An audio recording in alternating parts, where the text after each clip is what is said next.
Steve, would you like to say a few words before we go to Yeah, the just really briefly, thanks to everyone for joining. This is a facility that's been supported by HHMI for a long time that provides free priority access to the use of the beam lines that Mark maintains. We get enthusiastic responses from those who are or feedback from those who are using the beam line.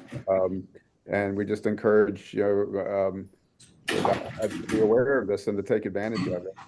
And so I've been the contact for the last couple of years, just overseeing the interaction, and that's likely going to be to transfer to Jose, who's our newest science officer, very shortly. But for now, if you have any questions that we can help with, just feel free to contact either of us. But generally, if you're interested in usage, you go directly to Mark, as you'll hear now. Thanks, Mark. But go ahead. Okay. Thanks a lot, Steve. Just to give you a start, basically, I'm not going to be alone to do the presentation today. I'm going to be joined by BCSB operation team. You will hear from beamline scientist Young Ha talking about the Gemini beamline, the new beamline that we have, and JNX at the end, which will be talking about the Sector 8 beamline. So Young and Jay are the beamline scientists for those beamline. And we will tag team also with Kevin Royal, which will talk about all the operation of the beamline, how to access the beamline and then run the software. And Stacy Ortega, which will coordinate all the beamline scheduling. So if you have one thing to remember today is make sure that you have Stacy's email, and then if you have any question following this presentation, reach out to any of us or to Stacy, and she will certainly forward all of your requests to us, basically. So first, thanks again for attending this webinar. So, the events light source is located in Berkeley, in Northern California, with a beautiful view of the San Francisco Bay.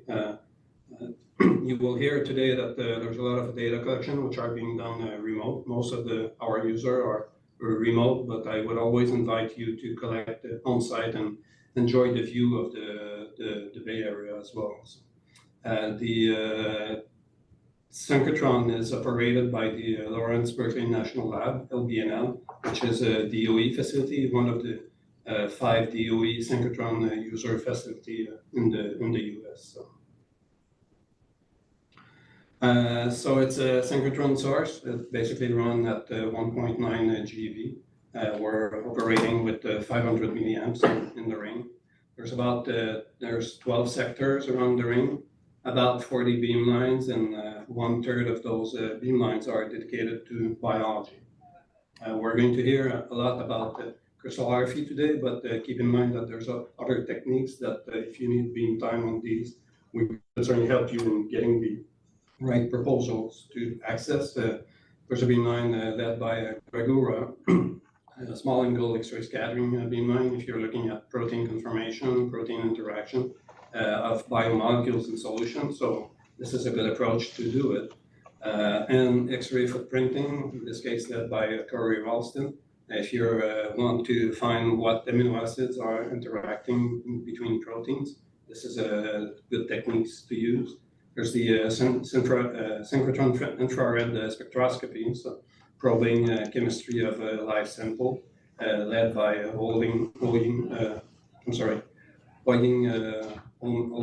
basically. And then soft X-ray tomography, we're talking about cellular imaging. The lead person is Caroline Laravel, and using soft X-ray tomography to look at the particles in the cells. But the one that we're really going to focus today is the HHMI facility, macromolecular crystallography facility. There's 8 beam lines around the floor, and there's 3 dedicated to HHMI for you to get access to for beam time at any point of time. So the Berkeley Center for Structural Biology are supporting 6 of those beamlines.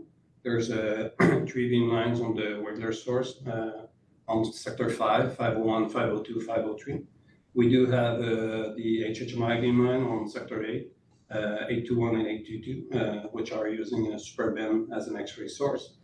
And then we just had the new Gemini beamline 2.0.1, which was supported strongly by HHMI, and we will hear about the HHMI beamline specifically. So the HHMI MX facility at the ALS, like Steve was mentioning, this has been really almost 22 years relationship with HHMI and BCSB in order to support the HHMI principal investigators. The bottom line is that HHMI is providing funding so that we can secure beam time for you guys to get beam time at any point of time when you're needed. The real thing is that you have quick access. You could schedule in advance, or you could have early, and sometimes we can have a turnaround of a day or a week or 2. And the critical thing is that there's no proposal needed. There's no review of proposal that give you a score and will be scheduled accordingly. If you need beam time, then you just get beam time. So the current access is there's 50% of ALS available beam time shared on beamline 821, 822, depending on your needs specifically. You'll hear more from Jay at the end of this presentation. And we also have 50% of ALS available beam time on the new beamline 201, and you will hear from Young about this new beamline. Beamline 821 is on a mini hutch. All the details will be provided by Jay, but certainly over the years there has been improvement in trying to get the maximum flux that we can on this beamline. And 822 is also a mini hutch, and in the same way, basically this one is more specialized for a monochromatic MAD phasing, SAD phasing, that kind of stuff. So, like I said, we're keeping the beamlines always state of the art. A couple of years back, we had installed on beamline 822 a new Pilatus 2M detector, and last year we basically went with the state of the art also the Eiger 2 9M, which has been installed on the beamline 821. So in terms of productivity over all those years, as you see the numbers here, there has been more than 800 publications on each beamlines, where indeed 33% of those publications have been in high impact journal, and the total number of PDB deposits is about 2,500 for both of these beamlines. Now I'm going to switch a little bit to the Gemini, the 201 undulator beamline. So in about 10 years ago, HHMI really challenged us to develop a new micro-focused macromolecular crystallography beamline, basically an MX beamline with micro-focus capabilities. So we went ahead and designed the beamline and basically provide a beamline that could do monochromatic beam for SAD, and we're using a multilayer to improve a multilayer basically to improve the flux at the samples. The target was basically to go with a spot size which would be below 30 by 30 micron. We certainly achieved that, and Young is going to give you additional details on this. But the beauty also is that the HHMI science is ongoing at Gemini. This beamline has been in operation for about a year and a half from now. We have now 6 publications that are reporting data collected at Gemini beamline. 4 of them are in a high impact journal. There's 8 PDB deposits, and I'm just showing here the beautiful work from Dr. Kern from Brandeis University, basically, where the framework, they have now an understanding, a biophysical framework for double drugging kinase using data on 201. They got the ternary complex of Abelson bound to an SRC kinase inhibitor and a new allosteric inhibitor, asciminib. And clearly they identified this is the first example and the only example of a fully closed and inactive Abelson kinase. So I think this is a great work because it may be opening more drug discovery against those kinases. So. And just to keep you in mind that beamline 201 Gemini would not be called Gemini if there's not a second branch of that beamline. So we are now in the process of building the second branch. Basically, there will be an extraction of a second beam and then reparallelize in the same hutch where indeed you would have two end stations with the same robotic system, and then you could screen on one, collect data on the other one, or do on both, collect data. So whatever is your best approach. And this beamline is going to be in operation in 2025. So at this point of time, I'm going to let the floor to Young Ha, which is the new beamline scientist on the Gemini beamline. And Young will give you additional details about the beamline. Like Kevin mentioned in the chat, if you have any question, you can put them in the chat, and we will have at the end of this meeting, we will have an open discussion for the presentation of today. So go ahead, Young. Yep. And, okay. First, let me.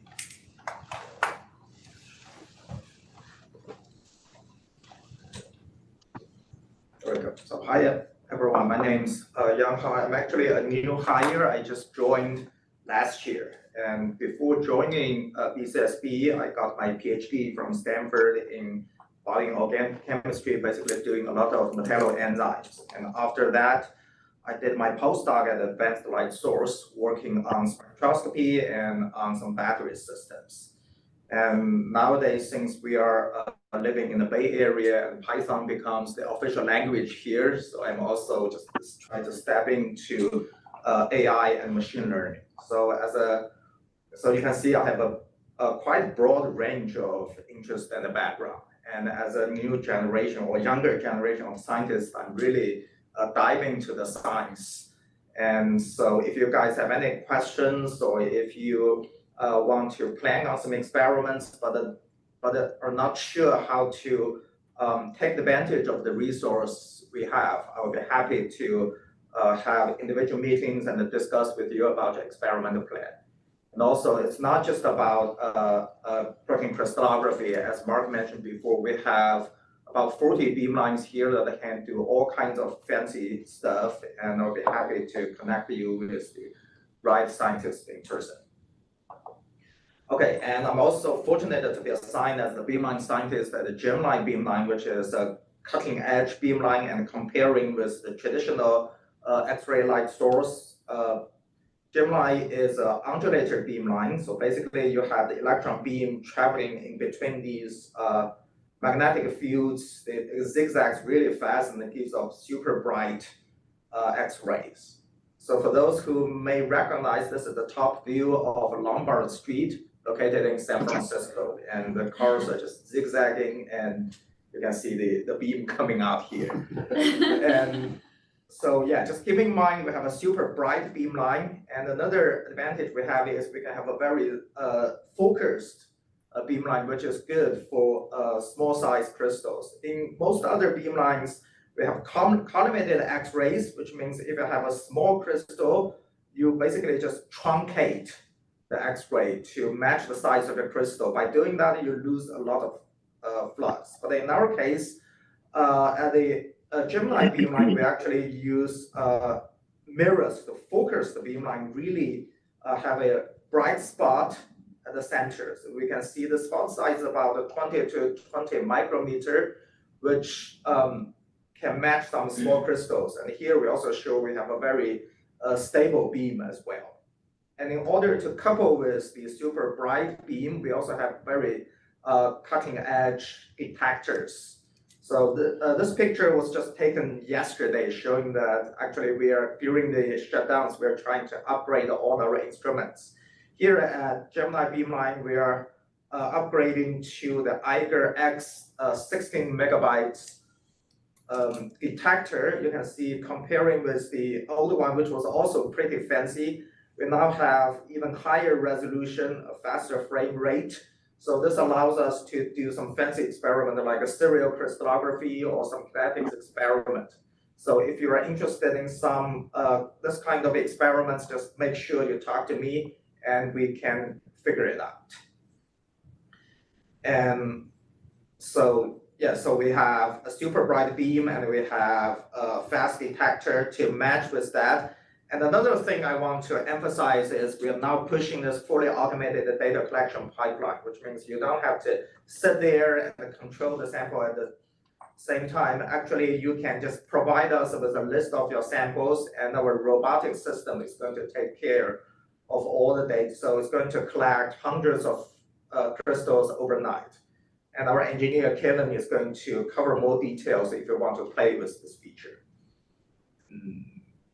Thank you. And the next will be Stacy. She's going to talk about how you, what you need to do if you want to schedule a beamline and play with it.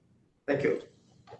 Hi guys, I'm Stacy Ortega. I handle the scheduling and the logistics and all the good stuff. I'm going to start out with here's our here's our spring ALS schedule, the operations schedule. We have 70 days with light available to users. The beamline commissioning begins on March 22nd, and we begin user operations March 27th and ends July 3rd. And remember, HHMI members, you guys have priority over any canceled or unscheduled beam time.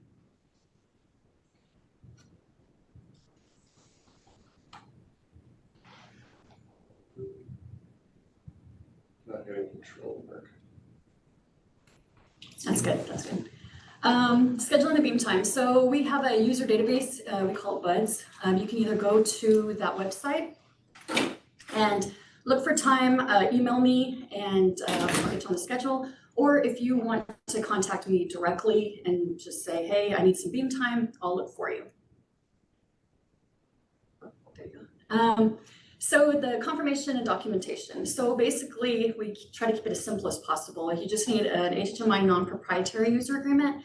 And as Mark said before, HHMI users, you do not need to submit any proposals. Beam time, it's scheduled on a first come, first served basis. Once I schedule your beam time, a confirmation letter is sent to you. And just make sure that new users register at the ALS Hub. Logistics and safety email, it's sent 2 weeks prior to your beam time. So fill that out as soon as you can, send it back to me and I'll relay all that information to our staff. And if you have any special needs or anything, just let me know and I'll let our staff know. Your doers, if you need loaner pucks or tools, contact me, we'll get you some. Before shipping your doer, make sure you answer all the hazards questions listed in your logistics email. And we prefer the doers to be shipped 2 to 3 days prior to your beam time if possible. If you have a beam time on Monday or Tuesday, we'd like it to arrive that Friday before, and we'll keep it cold over the weekend. Okay, yeah, because ALS shipping and receiving, they're closed on the weekend, so we don't want your doer to sit. And then if you can include 2 copies of your return label, we'd really appreciate that. Here's our support hours, Monday through Friday. We have support 5 a.m. to midnight, Saturday and Sunday, 9 a.m. to 2. Do not hesitate to call the support line during your shift. And then off hours, just email the support, BCSB support, and they'll reply as quickly as they can. Here's the primary contact information. For scheduling and logistics, always contact me. For daily operations, user accounts, data backup, Kevin Royal here and Anthony Rosales, they'll take care of you on that. And then details, beamline details, collection strategy, and processing questions. Jay Nix, Daniel Prigozhin on Sector 5, and Sector 2 is Mark and Yang. And that's all for me. If you guys have any questions, technical, anything, you can contact me and I will direct you in the right direction. So, and here's Kevin Royal. Okay, hello everyone. As Stacy mentioned, she'll be your first point of contact with the BCSB, and there's some paperwork to deal with, but she'll make it quite easy for you. And after she's scheduled beam time, she's going to put you in contact with me. Go to the next slide, Mark. So the first thing we'll do for you is create you a unique BCSB user account. This is a fairly simple process. Generally, we'll issue one user account per lab or PI group, though we can work around that and issue individual accounts. But generally, one lab, one account is how it works. You'll get a unique home directory and a unique desktop when you log in. And this will give you access to our processing and data backup machines 24 hours a day, but you will not be able to log into the beamlines until we enable you, because obviously other people may be collecting. Our remote connection is done via No Machine. We find this to be a stable remote desktop application, simple download and fairly simple configuration. We'll send you all that information to log in. As Mark mentioned earlier, at this point, post-COVID, about 98% of our users collect remotely. We love to have you here at the lab. It builds a nice rapport with our users, but the remote access is very efficient for most people, and they don't find the need or the excuse to come visit anymore. Next slide. So after getting the login, it's a pretty simple case. You'll log into a Linux desktop environment via the No Machine client, open a terminal, type B4 to open the software, and you're basically ready to go. So I'd like to give you a quick overview of our software. Most of you have probably collected before. You'll probably find that all the features of crystallography software in general at most of the labs are included in ours. If there's something that you don't see listed here, we probably have it. We probably have the capability, and I don't want to spend too much time on this because it's really static slides, and we'd much rather show you a live demonstration, but we don't have beam right now, and we're in the process of commissioning our beam lines for light coming up in the next couple of weeks.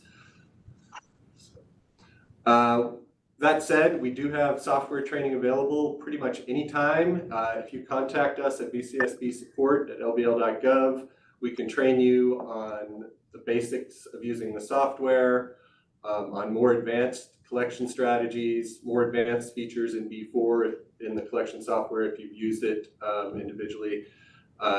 There's lots of advanced features that are not covered. So please let us know if you feel like you need training on any sort. So now I'll just go over the software fairly quickly and just say that we've tried to design this intuitively. Most functionality can be operated from the Quick tab. You'll see up in the top right, you have a Quick, Beam, and Robot Collect tabs. We've designed it so that you can basically mount, center, and do basic collection steps from this tab without switching between anything. Next. The Collect tab has, again, more advanced features where you can set more specific parameters for your collection. Go ahead. We have various collection modes, including your basic snap for screening. Web ice screening, if you'll notice there's a checkbox over on the right for web ice. What this does, we'll take 2 shots 90 degrees apart and feed the images to WebICE for strategy prediction very quickly on the fly. If you want to collect a data set, you basically can use the drop-down menu, change from snap to run mode. That'll bring up some more parameters such as the start frame, end frame, your delta phi, as well as your start and finish degrees. Most data sets are going to be 180. Many people will take 360 degrees as well. And you'll see one thing to note here is our exposure time. This is a default exposure time on one of our beamlines. It's 0.25 seconds, which is just an indication of sort of where crystallography has gone in the past few years. Only 3 or 4 years ago, because of the detectors we had and because of, in some cases, having less focused beam, these exposure times were more in the neighborhood of 1 to 2 seconds. So that just creates faster data sets for everyone. We have the data set options that many of you have seen before. You have your standard runs as well as inverse beam, MAD collection.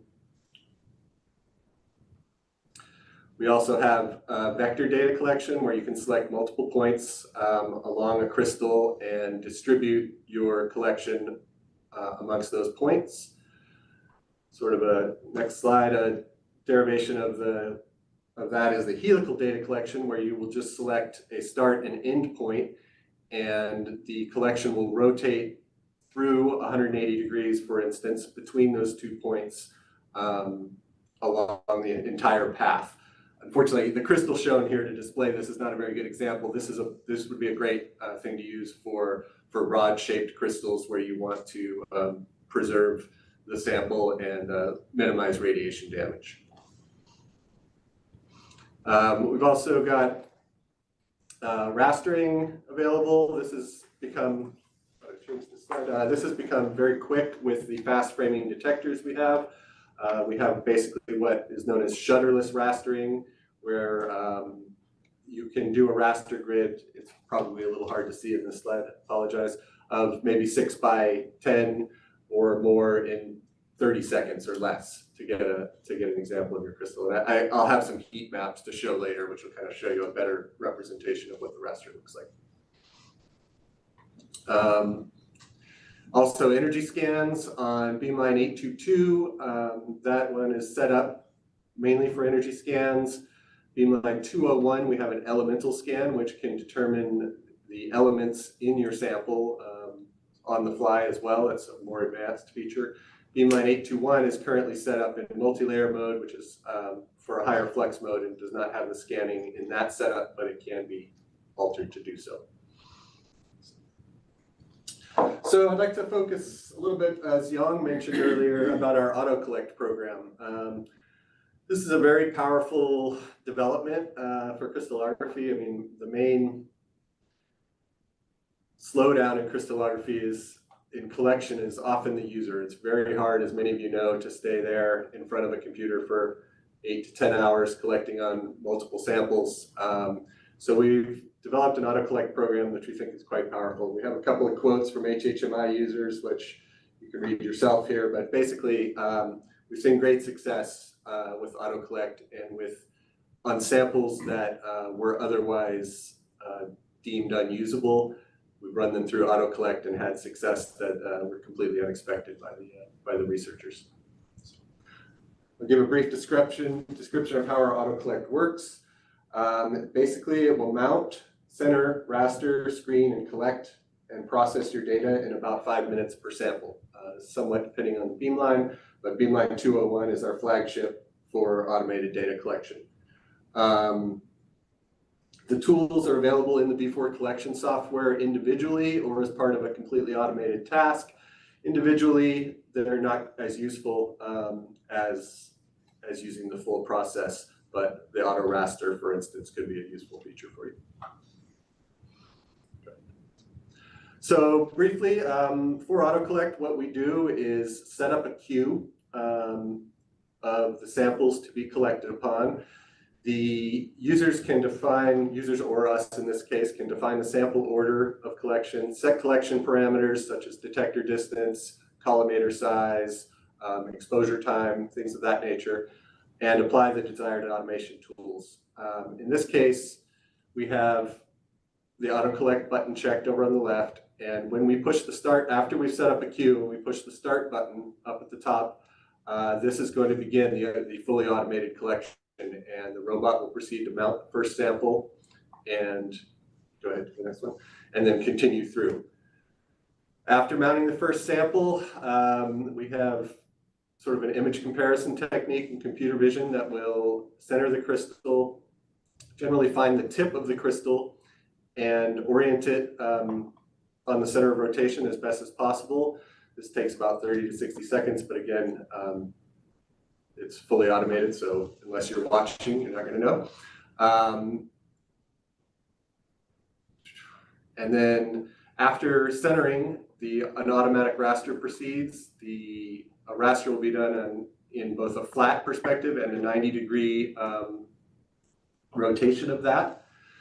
The images are sent to MOSFilm for analysis of the images, and we select the best target based on indexing first. If the targets don't index, we move on. If they do index, we compare the spot count on the various indexable spots within the sample and proceed to collection if they are indexable. Dataset collection begins immediately if indexable targets are found. If not, as I mentioned, we'll just move on to the next sample.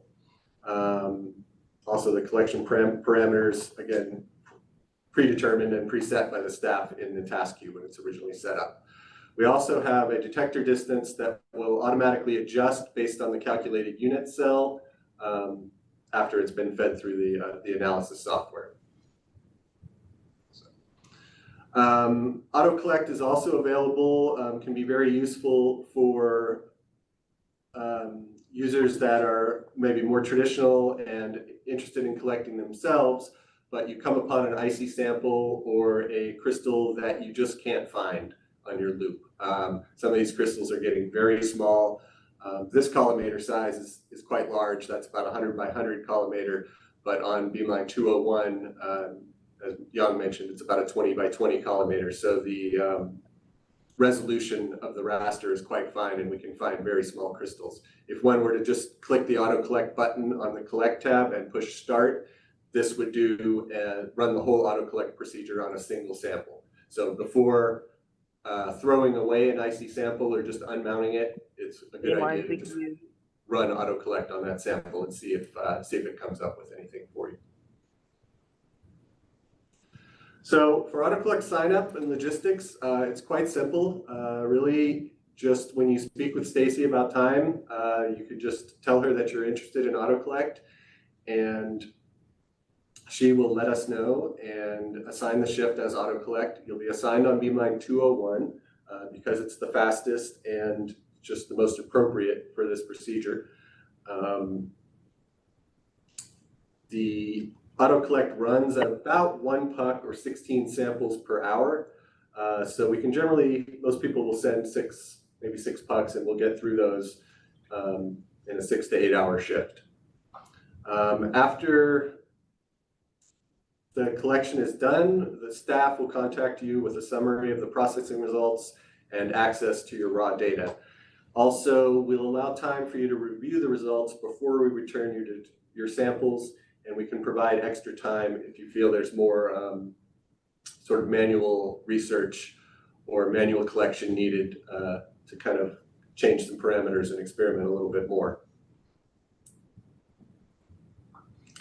Go over a little bit about how we view our results and download data. And so one real important feature of our software is the automatic processing. The automatic processing provides you with the timely feedback on diffraction results and allows you to make adjustments on the fly. This is an example of XDS processing data being displayed within the B4 collection software. You'll see that there's quite a bit of information there. The results are usually ready in 5 minutes or less. We have been continually upgrading our processing machines and equipment to try and make this as close to real time as possible, though depending on the data set, it can take a little bit of time. The results are automatically updated in B4 as well as in a web portal. So our B4 portal provides online access to your results. Again, this is in somewhat real time as the results are ready in your software. You could also have a browser up and available. The version on the left is our current version, and we're working on a new version of the portal, which sort of is designed to display the images and all the pertinent data on one page. As you know, there's a lot of data with the crystallography, and sort of refining what you'd like to see on one page is important, but we also have the ability to click through and really see the nitty-gritty details of your collection. For data backup, everything is fairly standard here. You can use rsync, FTP, SCP, or Globus to retrieve your data. Our processing and data backup machines are available 24 hours a day. So you can get on there, you can do processing on those machines and access your data. Our Globus endpoint is BCSB data, and fairly easy to connect. And if any of you get to collection and you need help getting your data, please contact us and we'll help you out with that. So that's about it for a quick overview of the software. Feel free later to ask any questions if you didn't see some feature that you're used to, or there's any new features at other beamlines, other institutions that you've used. We'd love to know about it. We have a really strong software team that can implement changes fairly quickly. And so with that, I'd like to pass it over to Jay Nix, who's our beamline scientist on sector 8, 821 and 822.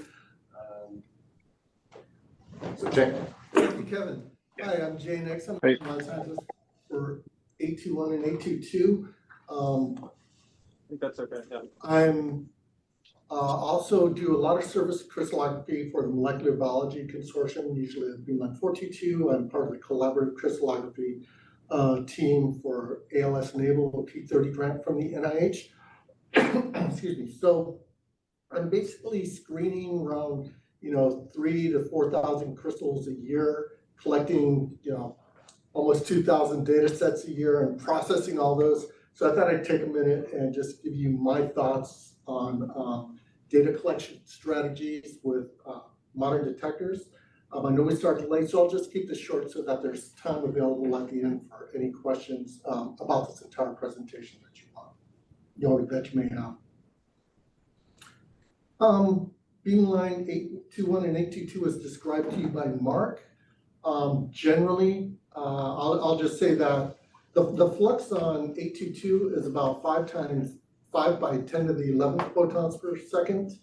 It has a Pilatus 321 detector, which is a nice fast framing detector. 821 is our high flux off the multilayer with about 4 by 10 to the 12 photons per second.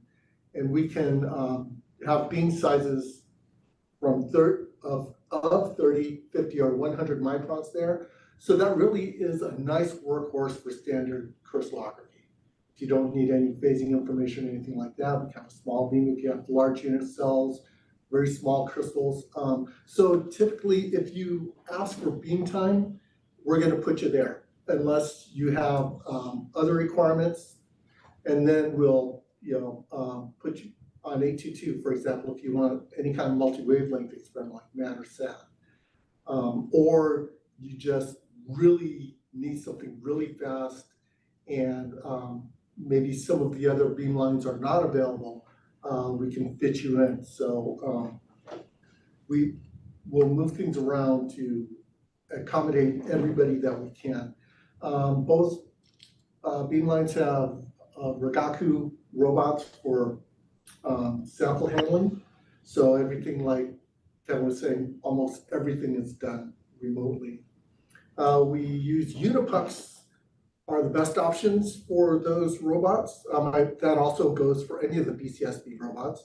We can handle Unipucks and LBL pucks, but Unipucks are preferred. We can handle all of the standard pins that you get from Mighty Jen, Hampton, or whoever. So basically, so I started working with shuttleless detectors around 2011, 2012, and doing proof of principles with a CMOS technology. That ended up working beautifully, but wasn't adopted commercially.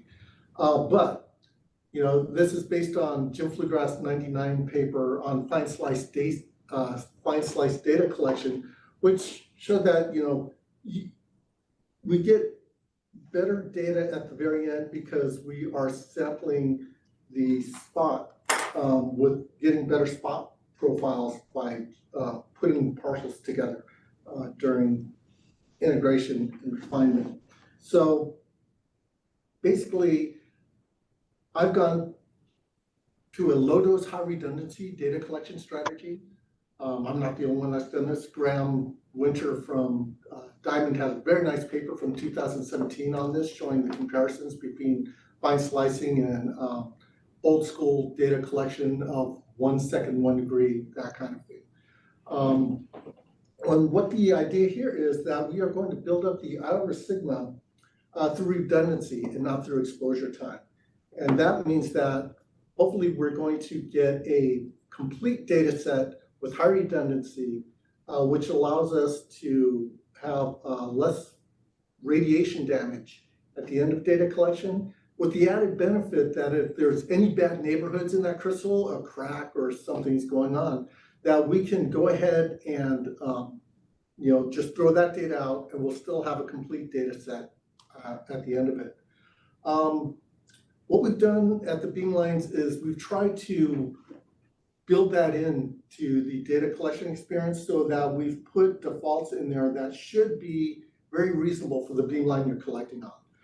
If you do a data collection run, it'll automatically go to 180 degrees. Frankly, on 821 with the higher flux, I've been doing a lot more 360 degrees collections, just so that I could get some of the lower symmetry space groups like C2, P2, especially P1, that I get 360 degrees to make sure I've got a nice, complete, and redundant data set. And because a lot of times, you don't know until after data collection, and these data collections go so fast that processing sometimes can't quite keep up by the time you have your next crystal up and need to make a decision. So in addition to that, I'm a very promiscuous data collector. If there's a crystal that I think that there's any possibility that I can process, I'm going to shoot it, because ultimately my eyes will tell me if something's decent enough to collect on, but it won't tell me which one's the best one. That's when processing statistics are going to be the most important. So I just collect everything, do the processing, and then make my decisions where to move forward with data after that. Of course, we want to monitor radiation damage. This is just an example of a user that had very few crystals, but a very important project to them. The crystals didn't screen very well. You'll notice that you get that shotgun multi-crystal smash crystal look. But what I noticed with this one is that while there wasn't a strong, clear symmetry or space group or lattice group point jumping out at me, I did see very nice, clean, strong punctate spots. So I decided to collect on it. Automated processing, Beamline scientists, we love and we work on our automated scripts all the time, but a lot of times it's not going to work with difficult data sets. This is why I've been telling everybody for the last few years, great, use the automated processing data set or results as a starting point, reprocess the data, please, because there's something that may be great in there that got missed just because there's pathologies. For this one, it did not automatically index, but when I went back and went through, I was able to index, process, and get a nice 2.2, 2.3 angstrom data set. One other thing that I recommend doing while you're collecting, especially high redundancy data, is you're going to have that crystal up for a long time. Follow the radiation damage post-processing. One of the ways I like to do it, I follow the RCP from Graham Winter. You can get this from the aimless logs that also come with auto processing. XDS also has the RD that Kai came up with. And basically, both of them are looking at the correlation coefficients at the beginning of the data set compared to it to following images. So the takeaway is basically when you have samples, we'll get you beam time. especially if you get something and it's very important that you get the data right away. People get scooped all the time, or so you won't have the opportunity to collect later. Let us know. We'll get you beam time. We can move things around. We have access, like Mark was saying, to many beamlines here. We'll get you in. Contact Stacy, and we'll do our best to get you in. Especially with modern detectors and fine slice data collection, we can do a lot of things fast. So there's that beam time in between the beam time, right? I call it the digital beam time, where somebody's done early and somebody could put off their things late. We can get another shift in there if it's necessary. We also, right, these are the HHMI beamlines. We don't judge your samples at all. If you want to screen 200 samples and get no data sets out of it, that's awesome, because in my mind, that means that the project is moving faster. So what a lot of people do is they'll send a small number of crystals, right, to screen because they're still getting their crowd conditions worked out, or just need to see something so that they can take the next step faster. So that's a wonderful use of beam time, in my opinion, because it's helping you get your science done faster. One other thing I want to mention, at 822, we do have room temperature data collection available. One other thing is that, a lot of labs just don't know how to get started in this, or are focused on other things in the lab. We can actually collect and process the data for you if desired. Just go ahead and let us know. Any questions? Just if you have any questions about anything, you could contact Stacy and she'll forward it to us, or just go ahead and contact the beamline scientist, because we'll more than willing to talk about data collection strategies or anything else with you if you want to have the time. And that's it for me. Okay, thanks a lot, Jay. Now we're opening the floor to discussion. Basically, you have two emails there if you want to schedule beam time and schedule training. So feel free to contact us, and we could help you in making sure that if you would like, just for example, to test the beamline and having lysozyme, we have lysozyme here, and this is something that you could be trained to use the beamline in that sense as well. So we're opening the floor to any question, discussion to any of the presentation that we gave today. You can put that in the chat window, or maybe raise hand and unmute.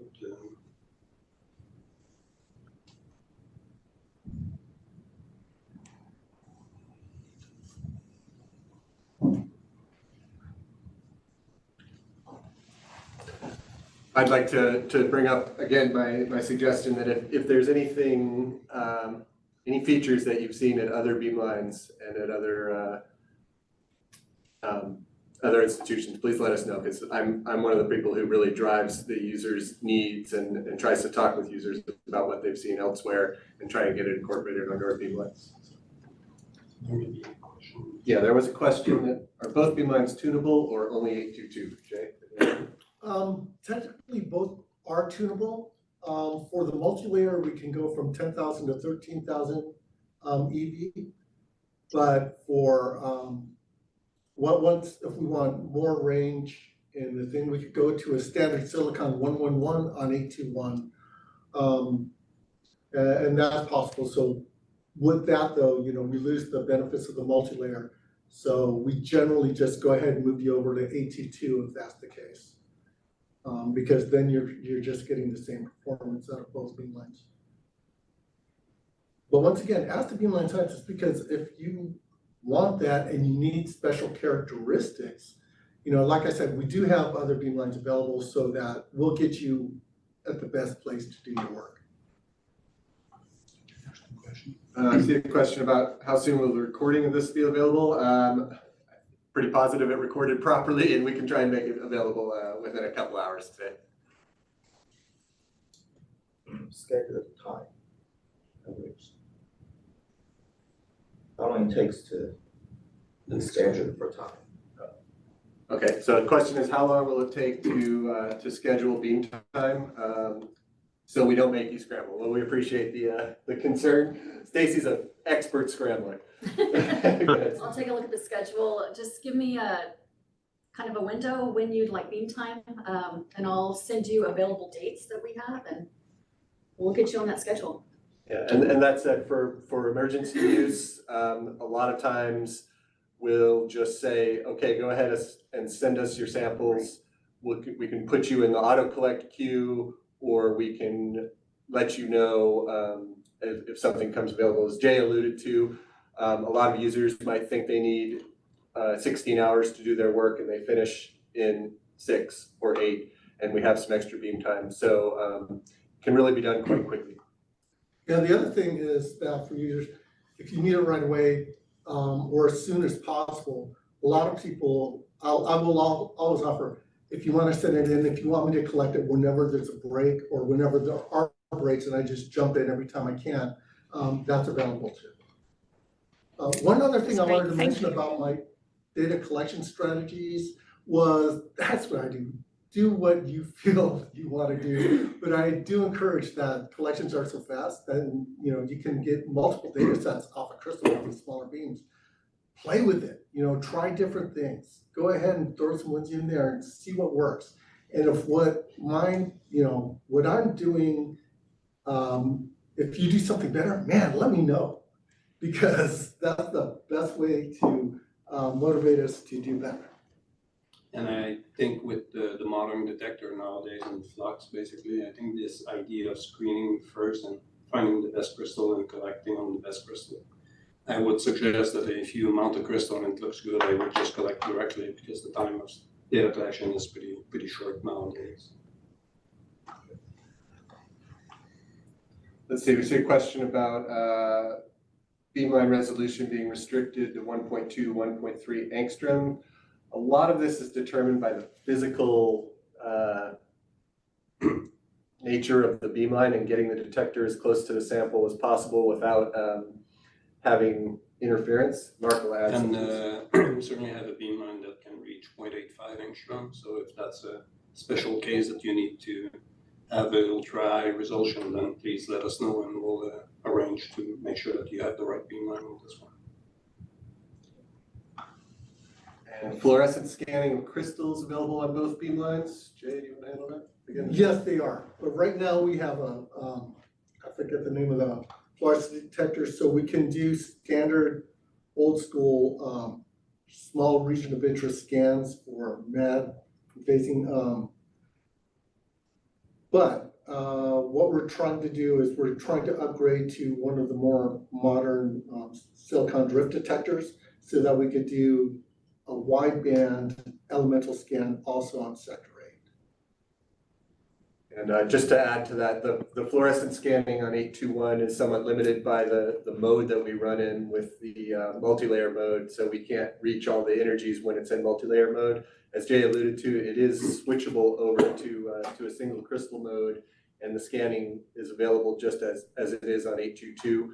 But the process of switching between multi-layer and single crystal requires roughly an hour of time and a fair amount of effort to sort of realign the beam time. So it's generally more efficient to put you over on 822 for those types of. If you're questioning what type of metal you have in your crystal, we can certainly do an elemental search to identify that metal. So just let us know as well, and this is something that can be certainly arranged. So. Right. Yeah. A lot of times people, even especially after data collection, will say, "There's something weird in my electron lines. I wish I knew what was in there." I'll take it to another beamline, do the scan, and just send you the results. It's a 2-minute experiment to get that information. There's no raised hand.